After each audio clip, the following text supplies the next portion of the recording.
Hi everyone, I'm Mike from Peachtree City Foamcraft. Today I want to introduce you to our PVC Snaplock installation system.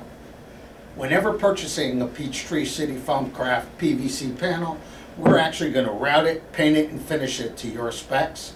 But to make it easy to install, we're actually going to create notches at the end of your panel.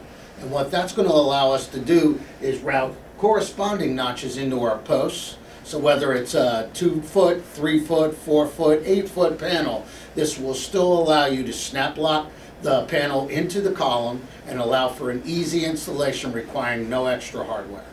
The idea behind it is by creating the notches in our posts that correspond with the panel, it'll allow you to lay the post down, take the top notch, and hammer that into place. And what that'll do is allow you to snap lock it back into the notch, and then it allows you to stand the panel up and stick it into the ground where you can backfill and cement.